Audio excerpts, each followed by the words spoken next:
It's the Broadcast, and it's JJ. I'm dropping in to give you a little update on the Broadcast. It's been a few months, I'm well aware of that, since we've actually done the Broadcast. So, here we are. It's, usually we have Billy and it's, usually have a guest on or something like that, but it's been so long since we've done a Broadcast. I realise it's been a few months now. And the reason is, it's just life got in the way.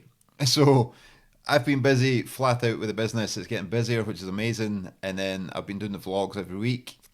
We just had a new baby as well.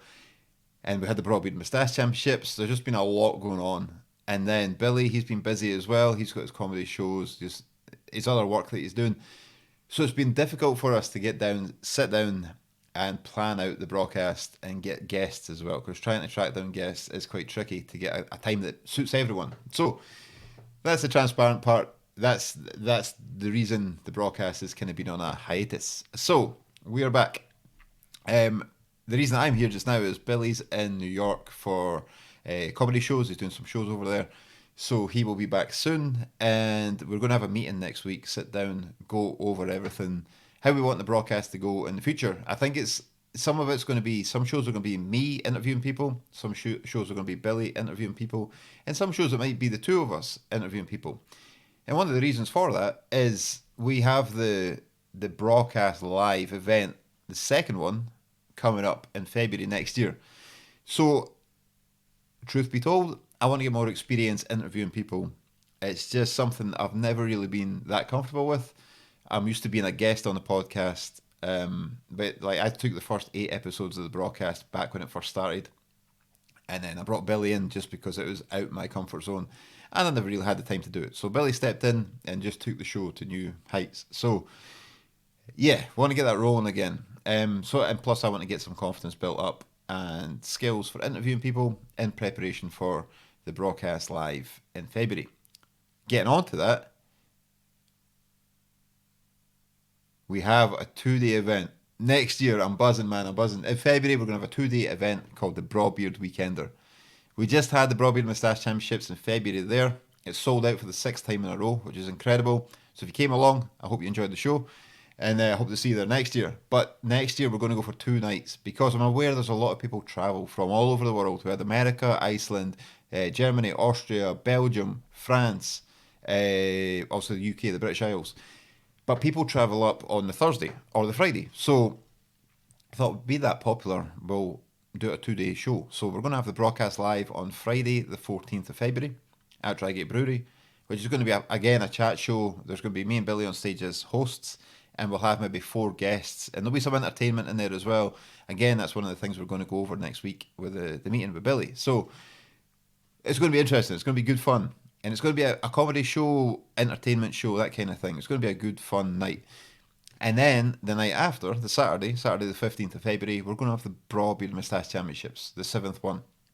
So, looking forward to that. So yeah, that's one of the things that's going on. That's the reason for me taking on some of the episodes as well. It's free up Billy, give him some time because he's busy with other stuff as well, but also build up my confidence for interviewing people, that kind of thing. So, we've got that. What else is going on? We have new products on the way as well at Braw Beard. We've got new products on the way. We've got expecting a sample next week of a new product, which I'm excited to release. I'm not going to give any updates here at the moment. I like to do that through the vlog. So if you follow Braw Beard on YouTube, you'll see the vlogs that I put out every week. So I'll be putting updates in the vlog. So if you want to go and check them out, head over there. So there's the new products coming. We're doing the Weekender in February. We just released the new t-shirts. We've got the new mystery box out there as well. Mystery box is on the website now, where that's a box that I pack randomly with random stuff that's going to be worth over £150. It doesn't cost that much. It costs £115, but the value inside the box is over 150 quid. And it's a mixture of Braw Beard products, Braw Beard oils, wash, butters, combs, hats. There could be any of that kind of stuff in it, and some collaboration products we've done in the past that aren't available on the website. I might chuck some of them in as well. So yes, it's all go. So another thing about this episode, it's just an update. It's just to let you know what's going on. We've got the broadcast will be coming back. I'm not sure when the exact date will be. I've been speaking to some people for guests as well, but we're just trying to lock in dates because everybody's kind of busy. So I think the episodes with me are going to be kind of more beard related, interviewing bearded guys and talk a bit about beards and stuff. Also talk about the lifestyle and just the person in general. Get some, background on them, some interesting facts, and then the stuff Billy will take will be the usual Billy, just flat out entertainment, and he's got some really interesting guests lined up as well. So it's going to be cool. It's going to be cool going forward. So I hope you enjoy the broadcast. If you want to check out previous episodes, they're available on Spotify, Apple, Google Podcasts, all the good places you get your audio, but they're also on YouTube as well. So with this as well, I realised that we have more followers on YouTube and the social channels now. The social media presence has been increasing for the last wee while, which is amazing. So we've got a lot of new followers. So not many people know how the brand started, how Braw Beard started, how it came about. So I just thought I'd maybe share a wee bit of that story just now, because it's an interesting one. If you've got the products, you'll see there's a booklet that goes out with every order that's called The Story So Far.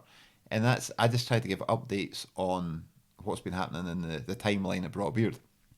So the way it started, I get asked this quite a lot because people, every man and the dog seems to have a beard care brand now, or a beard oil brand, because I don't know, I guess it's a fairly simple product to make, but it's hard to run a business. So it's interesting. It's interesting watching the landscape unfold. But people do ask, like how the brand started, and Braw Beard was the first beard care brand in Scotland. That noise is my printer switching off. So yeah, people do ask how the brand started. Braw Beard was the first beard care brand in Scotland, like I said. The Braw Beard and Moustache Championships were the first beard competition in Scotland as well. I started Braw Beard back in 2012, and it all started from breaking my back in a mountain bike crash. So I used to race downhill mountain bikes. I just raced for fun. I wasn't that good. I wasn't bad, but I wasn't that good. But we just done it for fun. Every weekend we'd be out on the mountain bikes. Just me and a group of mates. My dad used to race as well, just for a bit of fun as well. He'd come along. So we've been training for this race up in Fort William. If anybody knows the Fort William mountain biking scene, you've got the World Cup track at Nevis Range. So on the side of Annockmore, up at Nevis Range, it's the downhill mountain bike World Cup track. So the race we had entered was the 6 hour endurance race. So the idea of that race was to do as many laps of the World Cup track as you could as possible. So everybody would start in the car park at the bottom. You would cycle up the fire road for maybe a mile or 2 miles, I forget. I think it was a mile. You cycled up the fire road and joined the track just after a big wall ride. And then you cycle down to the bottom as fast as you can, or you race to the bottom as fast as you can. Get on the gondola, jump on the gondola, then you go up and do your loops. Get dropped off at the top and race to the bottom as fast as you can. Back on the gondola, race to the top, come down as fast as you can. Do that as many times as you can in 6 hours. So the reason for cycling up was to separate the pack, because then it just stops a massive queue at the gondola at the bottom. So that was the idea for the race. And I used to race downhill. I really enjoyed it. It was great fun. So we entered this race, but I've been training personally. I've been training for maybe a year before this race. So I probably started training for it in 2010, because the race was in 2011. And yeah, every weekend we're out, maybe Innerleithen or Glentress, get some cardio in, and then sometimes we're up at Nevis Range getting used to the track. So we'd been up there, and this was 2 weeks before the race. So yeah, 2 weeks out from the race, we've been having a good session, a good day, just sessioning the World Cup track, and we got to the bottom, and we were going to call it quits. That was going to be it. We were just thinking, right, that's the day done. We've done like 8 runs. We'll just wrap it at that.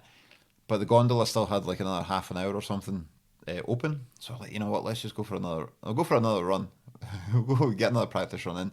So there's maybe 6 of us there. And I was like, man, I am banging on a piss. I really need a pee. I'm just going to, I think I'm going to go to the toilet, and then on the way to the toilet, I was like, nah, just jump on the gondola. You'll be up and down within 20 minutes, and go for a piss then, just in case we missed the gondola. They shut it early. So that's what I've done. Jumped on the gondola, up to the top, set off as normal, set off the start gate as normal. Battering down the track, and then come to a section maybe 3/4 of the way down. You've got if anybody knows the track, there's a big wall ride. It used to be the Visit Scotland wall ride. I don't know what it's called, but anyway, it's a big wall ride. Go over there. You hit a wee jump into the trees, and now the way the track is now, you go through the trees, you go down to the right, I think, then a bank left, then a jump over the river. It wasn't like that before. But if you know the track and you jump over the river, just as you land and go around the right, there's a big boulder on the right. Just the tape goes around it. That's the one I hit. But when I was doing it, it was over the wall ride, into the trees, jump over into the trees, and then you took a left, and then a slight right, and you're through a big rock garden. Like the big boulder rocks you'd bounce over. But it'd been pissing with rain.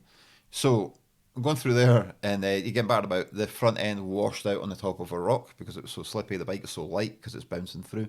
The front end washed out, and then it gripped and dug in and spat me over the handlebars, and I went head first into that big rock that stayed sitting there. And took the impact through the top of my head, crushed 2 vertebrae, C7 and T1, broken back. So I remember I could feel it. It was like, I don't have anything kicking about, but it was like, you get those plastic water bottles. It was like, just like not a shaker or anything, like just a normal water bottle. It was like one of them, like taking it empty and just crushing it. That's what that felt like in my back. So I knew something was wrong. I didn't know I broke my back, but I knew it just wasn't right. So anyway, I was on my hands and knees on the middle of the track. I had been the first one down the track because I was the fastest, So I was coming down. I was in front, and obviously that happened. I was on my hands and knees. A couple of my friends came around the corner. Then my dad came around the corner, and they knew something was wrong because usually when we crash, you kind of bounce back up. You might be hurt, but you want to get yourself off the track in case anybody comes down behind you and crashes into you. So you usually get yourself up off the track and then cry at the side. But I was on my hands and knees, I couldn't move. So I was there. Everyone came around to stop, obviously a bit panic, and I was just kind of I could feel my finger. I could wiggle my fingers. I could wiggle my toes. And I thought, well, that's good. At least I'm not. Spinal cord's okay. So I could move my toes, could move my feet, and then kind of compose myself for a little bit. And I was like, I reckon I can stand up. So under my instruction, I asked my dad and one of my mates to kind of help me slowly stand to my feet, and I was able to. And then walk to the side of the track, and where I crashed, there was maybe only, I don't know, it wasn't far, man. It was maybe a 15-second walk or something to the fire road. And I thought, at least if I get to the fire road, I can relax a bit more there. Stable ground, it's flat ground. So I've done that. I was able to walk to the fire road, which is just a road that's a gap in the trees. It's a fire break, but it's also a place where forestry vehicles can get up the mountain. So made it to the fire road, and I was like, you know what? I reckon I can make it to the bottom of the hill, but I'll cycle down the fire road. So managed to get my leg over the top tube on the bike, sat on the seat, and basically just put my legs. I put one leg on the pedal low and just let my other leg hang, just in case I needed to put it down. But I was just creeping down the hill. Brakes were on, just creeping down the hill. Really stupid in reflection, but anyway, that's how I got to the bottom of the hill. So obviously the gondola had shut by this time. The chairlift had shut. So anyway, we went to the main office, and they were like, "Nah, the medics have left for the day." So I was like, "Okay, cool."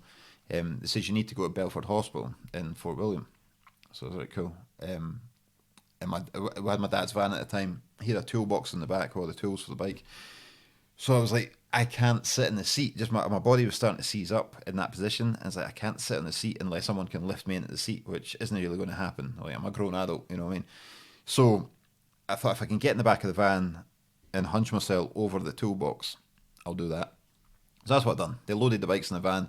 I was hunched over the toolbox, and my dad drove slowly down to Belford and took me in the hospital. And yeah, the medics were straight over there, cut off my top, the body armor, that kind of stuff. And they asked me to lie down on the bed, and I couldn't lie down, and my back had seized up, so I was hunched forward like that, and I just physically couldn't relax. So the muscles had just seized right up, and they gave me, I think it was morphine. I remember getting the cannula in. Is that what you call it, the cannula? Direct access into the vein anyway, and they put something in. I think it was morphine, and just slowly my back started to relax, the muscles started to relax, and yeah, lying on the bed, and I got a bollocking from the doctors and the nurses because they says you should have been airlifted. I should have been airlifted off the mountain. But I was like, but then if I got airlifted and it turned out to be a scratch, I would have been a bit embarrassed, and I'd be pissed off that I used those resources just for a bruise. You know what I mean? So yeah, made my own way to the hospital. Had to also got the X-ray, confirmed C7 and T1 were broken or wedge fractures, and had to stay in. But I only stayed in for one night because there was no surgery needed. It was a compression fracture, so it was a case of wearing a neck brace. And they were like, you know, you could stay here for monitoring, but you're as well going home and relaxing in the comfort of your own house. Just don't do anything stupid. Don't drive. Don't ride your bike. And you know, have someone with you at all times. So I was wearing this neck brace, when the neck brace for sleeping, that kind of stuff. And I said to the doc, I was like, well, I've got a race in 2 weeks' time. Like, what's the chances? He's like, you are not racing. You are not racing. So, it's stupid in reflection, but we're here. But that's the other thing, actually, before I get into that. I mentioned I was banging on the piss, right? So, the night I went in, got the x-ray and stuff, and then I got sent up to the ward, just lying in the bed, and the nurse came over, she like made sure it was comfy and stuff, and she was like, do you need anything? I was like, yeah, I need a piss. I've been banging on this piss for like the last 3 or 4 hours. And she's like, right, I'll bring you a tray. And it was like a bedpan, but a cardboard one. And it was concealed, but just like a hole in it. So I said, for you drop your William in. So managed to get that under the covers, have a piss, brimmed it, because I'd been holding for so long it was full. I had to like tip it and lean it on the wee table I had at the side. There's like a wee lip goes around the table. Just had to lean it on that. So obviously, so it was, the piss was lying at the back, and the nurse came to pick it up, and she's like, right, I'm going to take this away now. And I was like, whoa, be careful with that because it is rimmed with piss. Like, do not spill it. So she was able to tip it up and take it away. So that was that. So yeah, I got discharged on the next day, whatever day that was, I forget. Told not to ride the bike for 6 months, I think it was. Wear a neck brace for sleeping for a month or so, and just wear it out and about if I'm doing anything kind of strenuous. So, and I wasn't to go back to work for a while. I wasn't allowed to drive, that kind of stuff. So, that was fine. Went home. Elaine and my dad came pick me up, took me home, and you know, I listened to the doctor's orders for maybe a couple of days. And then it started to eat away at me. It's like, man, I want to be racing in a couple of weeks' time. Like I said, I've been training I was training for a year for this race, and it was only at this point maybe 10 days away. I was like, man, I want to go racing. So it was playing in my mind. I never went on the bike up until, in fact, it was a week before my dad was up practicing at Fort William. And I says, look, I'll come up. He drove. I says, I'll come up just in case anything happens to you. At least I've got a phone. Not that I'm going to be able to pick him up because my back's goosed. But if you crash, I'll be able to phone for help. So I went up with him, and he was doing his laps and stuff, and he was smashing it, he was killing it. And then when it came time to finish, he was getting changed in the back of the van. And I was like, Dad, I'm just going to sit on your bike and cycle around the car park. And he's like, yeah, go on you go. Like, I'm an adult, he can't stop me. So he's like, yeah, on you go. So I was cycling around the car park, just get my legs feeling, just get the feeling in my legs, get them moving, and it felt good. It felt nice to be back on a bike. And I was like, you know what, fuck this. So I went over, I got his helmet from the side of the van, put the helmet on. I says, Dad, I'll be back in a minute. I'm going up the hill. So I cycled up the fire road that I knew we were going to use for the race. Cycled up the fire road, back in, and then joined where the wall ride is, just above where I'd previously crashed a week before. And it just dropped in the track there because I knew that's where we'd be starting the race if I was to race. Dropped in, went through the section where I'd crashed the week before, and man, that felt so good making it through clean. I'd made it through clean so many times in that section. I'd never crashed in there before. For the years I'd been racing, and the amount of times I went through that section, I had never crashed until the time I'd done my back. And then getting through it the next time, the week after, it just felt amazing. So that was an achievement. Kind of cruised down the track. Full suspension bike, so we've got suspension on the front, suspension on the back. cruising down the track, just kind of chilling, just feeling good on the bike, and not doing anything stupid. Just chilling, cruising, got to the bottom, and that was it. Put the bike in the van. I was happy I'd done that. It was an achievement. Still wearing a neck brace, but it was an achievement. So I was happy with that until we kind of got home, and I was like, you know what, that felt pretty good. I reckon I could race next week. My dad was not happy. Neither was Elaine, my wife. She was not happy about me racing. But I was like, you know what, I'm going to take my bike. I'm going to take my kit. And I'd entered already. The payment was made. I had my name was on the entry list, all that kind of stuff. I thought, you know what, I'm just going to go, take the bike. I'll do one lap.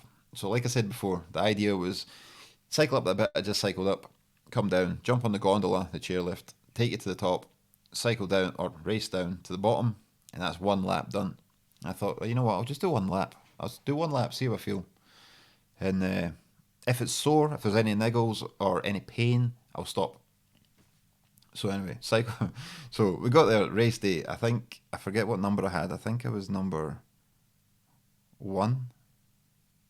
I need to check the photo. It was either number 1 or 69. I forget. I ended up doing that race a couple of times afterwards.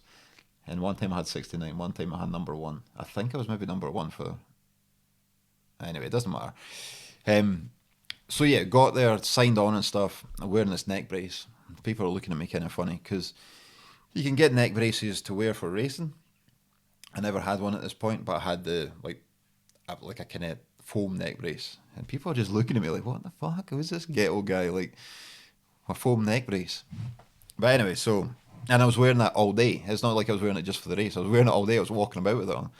So anyway, I signed on. And then the race was due to start at whatever time, 2 o'clock in the afternoon or something. I was like, you know what, fuck it, I'm doing it.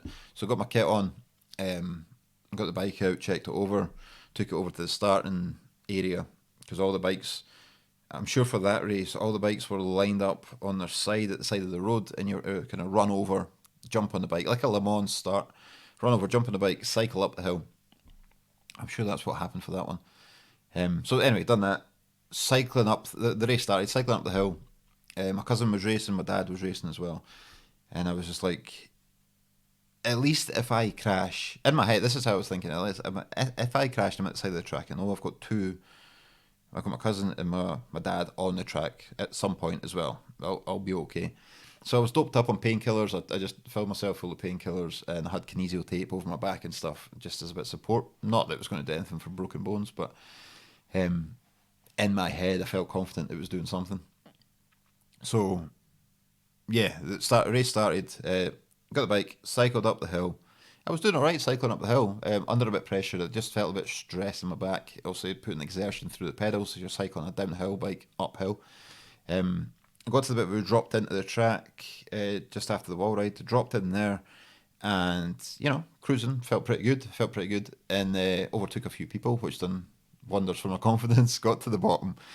I was like, here we go. Jump on the gondola, go up, do one lap, and in the gondola on the way up, I'm having a sense of doubt, but a sense of excitement, and I'm just thinking to myself, right, I'll cruise down for one lap, see how I feel, and we'll take it from there. If I'm in any pain, that'll be the end of the race. Anyway, count down, and within a minute, I'm back into race mode. Battering through all the bumps, hitting the jumps, that kind of stuff, bank corners, over the tree roots. Got down to the bottom, and I was like, this is it, game on. Adrenaline's pumping, I felt zero pain. Back on the gondola, back to the top of the hill. And then I ended up doing the full race. I'd done 6 hours, and I finished 18th out 133, I think it was. With a broken back. So, in reflection, very, very stupid. I would not recommend doing that. And I would never do that again, because I'm just aware of the consequences. But what came off of the back of it, no pun intended, what came off the back of it was Braw Beard. So once the race had finished, I was really happy. I was really satisfied that I'd finished the race, and I'd done what I set out to achieve. My achievement was to finish top 10. Naturally, being injured, I was happy to settle for top 20. I got 18th, so I was happy with that. But then I took, I forget how long it was, I took off the bike now, maybe 3 or 4 or 5 months, something like that. I stopped riding the bike for that time to let my back heal. And then in that time, I was getting treatment, recovery treatment, like sports massage therapy and stuff like that, from a guy called Richard White in Musselburgh, who is sadly no longer with us. But I was going there, I was getting acupuncture and that kind of stuff, deep tissue massage. Once the bones had started to settle, and it was working, it was feeling good. So Richard ran a school where he could teach these therapies. He'd teach different massage therapies and acupuncture, acupressure, all that kind of stuff. So I had an understanding for the anatomy, just by racing. Like I'd done boxing when I was younger, karate, that kind of stuff. So I understood how the body works, and I understood that I'd sort of knowledge on the muscles and the bones and what they were called and what they'd done. So I was, naturally chatting to Richard about it during the sessions, and he's like, you know what, man, you've got a bit of knowledge there on the anatomy. Do you want to study? Do you want to study like these massage therapies or sports therapy or whatever? I can teach you. And I was like, actually, that'd be cool. Like, I'd love to do that. So I signed up to his courses, paid the fees, and I worked with Richard for maybe 3 years, I think it was, on it. Like I say, on and off. It was kind of part-time courses and stuff. But one of the first courses was to make it. It was like a sports massage therapy. I forget what it's called, but it was like deep tissue massage, because that's what I was getting at the time. And one of the courses, one of the exams at the end of the course was to make your own massage oils. So I I was buying the essential oils for fragrances, and then some of them had decent muscle properties as well for like relaxing the muscles and bringing the increasing the blood flow and stuff like that. So I was getting essential oils, but I was also getting the base oils as well for massaging. And one of the ones we were using was hemp seed oil, and then vitamin E oil as well. So I had stacks of these oils about the house just for the course. So I was making these massage oils. I was getting used to using the oils and understanding what they were about. And then I was aware my wife, my girlfriend at the time, now my wife, Elaine, she was using hair oils. Obviously just a conditioner for her hair, but it was like argan oil, jojoba oil, that kind of stuff. And it was expensive stuff. And I was like, well, I've got stacks of it sitting here. Let me make some and see if it works. So we did, played about with it, came up with some recipes and stuff, and they seemed to work. She was happy with them. And I had facial hair at the time. It was nothing like this. It was just like a kind of short beard. I was like, what, if it works on her hair, maybe it works on beards. Beards are a lot more coarse than head hair. So I tried it. It felt pretty good. But then I was aware of the difference in the hair texture and stuff. So I was like, I need to make it different. I need to thicken up the oil a bit, play with the ratios. And I did. Like played with the ratios for a while, trying different ones. I had all these bottles lined up that were different, and then I'd try them and work with them for weeks and months, and then came up with this one I was really happy with, and it was hemp seed oil, jojoba oil, vitamin E, patchouli, and marjoram, and that became Wolver. The Braw Beard oil is now Wolver. That was that one. So that was it. That was Wolver started. Wolver started this movement after the back injury. So that's kind of the story how Braw Beard started. It was racing mountain bikes, crashing my brains out, racing my broken back, and then signing up for massage therapy. The courses. I'm saying that I'm looking over there. I can still see my textbooks and stuff. They're on a shelf just over there. All my books from when I worked with Richard, which is really cool because I like to refer back to them because there's a lot of information in there about the oils and how they're beneficial for different things, like hair and skin, which I now, obviously, I'm not really bothered about the muscle properties anymore. I'm more bothered about the hair benefits and the skin benefits. So yeah, I still refer to them quite often. So yeah, that's kind of how it starts. That is how it started. That's how Braw Beard started. So we had this bottle of Wolver, and I just made a makeshift label. It was printed something on an A4, laminated it, and it had double-sided tape. So, laid the double-sided tape out, laid the A4 sheet down, and then trimmed around it. I had like 2 or 3, maybe 8 labels at one sheet, I think. Stuck them to the bottle. They were really thick. I've actually got the bottle somewhere because I remember it was kind of like the copyright thing at the time. Send yourself your own product and don't open the package, and that's what I've done. So they still have the original labels on them, and I forget where they are. They are somewhere. I'll find them sometime. But yeah, that's how it was done. And then started handing the oils out to people who had facial hair. Gave it to my cousin. He had a beard at the time. He still does. Gave it to him. Gave it to some friends. They tried it. Seemed to like it, and then just went down the journey of right. I need to build a website. One of my friends, he kind of knew how to build websites, so he built the first one for me, and then just started to snowball from there. So that's kind of the story how Braw Beard. Well, that is the story how Braw Beard started. Yeah, like I said, broken back to this, to where we are now, over 11 years later. Yeah, it's now beard care brand, beard business, the first in Scotland of its kind. Yeah, and still carving our own path, man. It's like the t-shirt that we just released is called "We Made Our Own Way." I'm actually wearing it just now. But it's "We Made Our Own Way," and that's just a nod back to starting from scratch. There was no beard care brands in Scotland.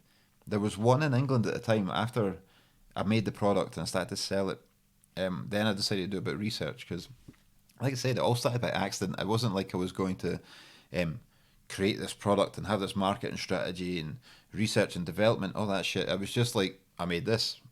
It works. I'll sell it. So, got the insurance, got the safety assessments, all that stuff sorted. Then we got it on the website and, it just started to sell. But, yeah, it's just one of those things. You just got to try it and it seemed to work. And I had no template to follow.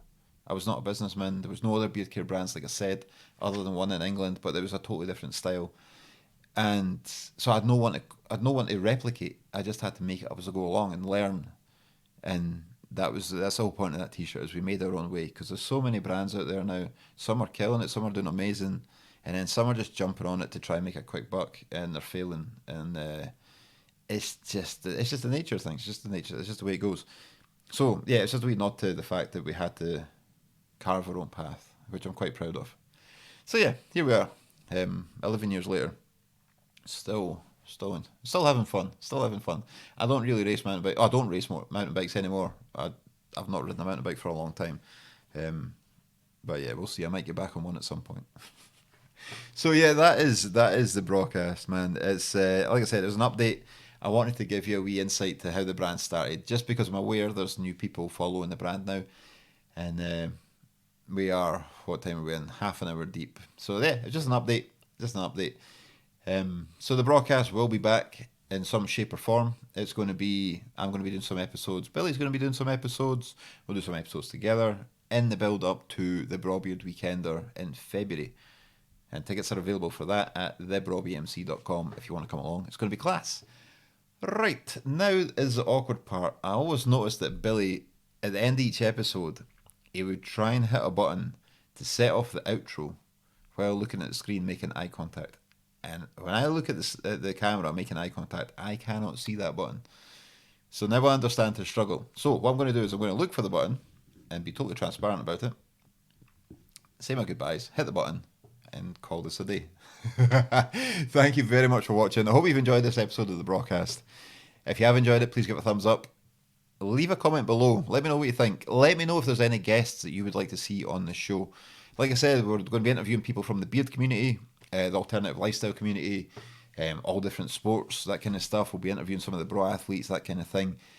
And just interesting people, just get some chat going. And then there might be episodes where it's just me talking like this, maybe Billy doing his side of things, just about comedy or talking like this, giving updates, or maybe just me and Billy. We will see. But anyway, I'm going to wrap this just now.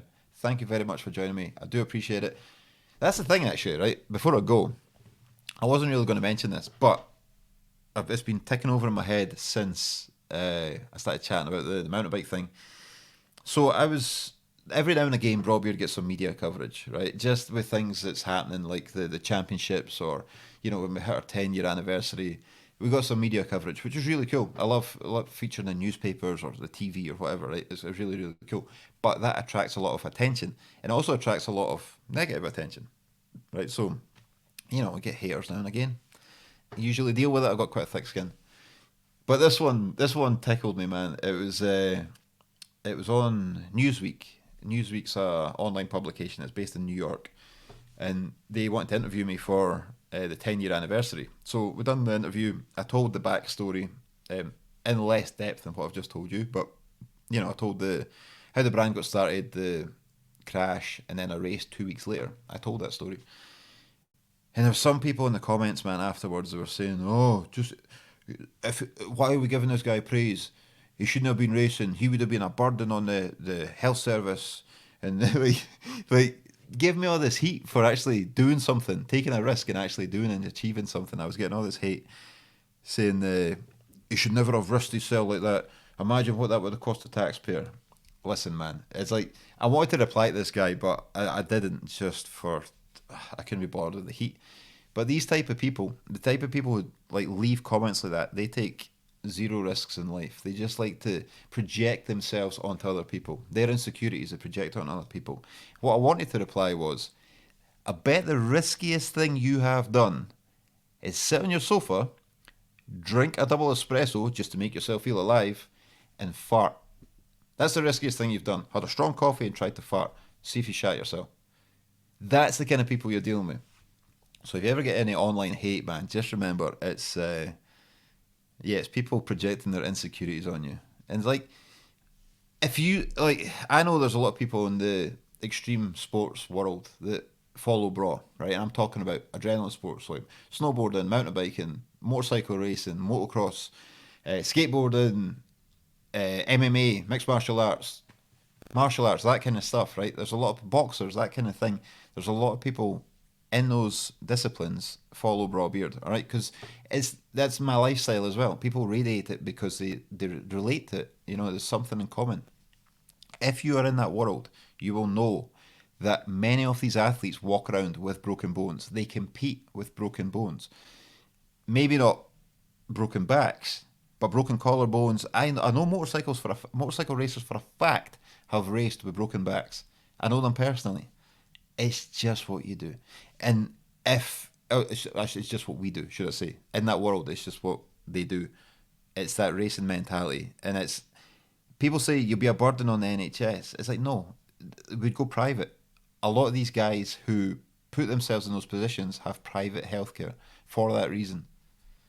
It's just, you know, people choose to make their own decisions. And you never know what comes off the back of it.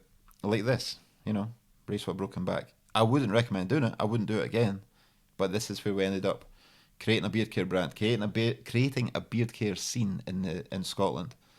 And it's a lot of people aren't aware of that. Like, Braw Beard were an integral part of the beard care scene in Scotland. Or the beard scene in Scotland. First beard care brand. First beard championships. A beard competition. I called it the championships because I thought I wanted it to be cool. So, there you go. Fuck the haters. Anyway, with that said, I'm going to go. I'm going to wrap this and stay safe. I've got a cheek tonight. Stay safe.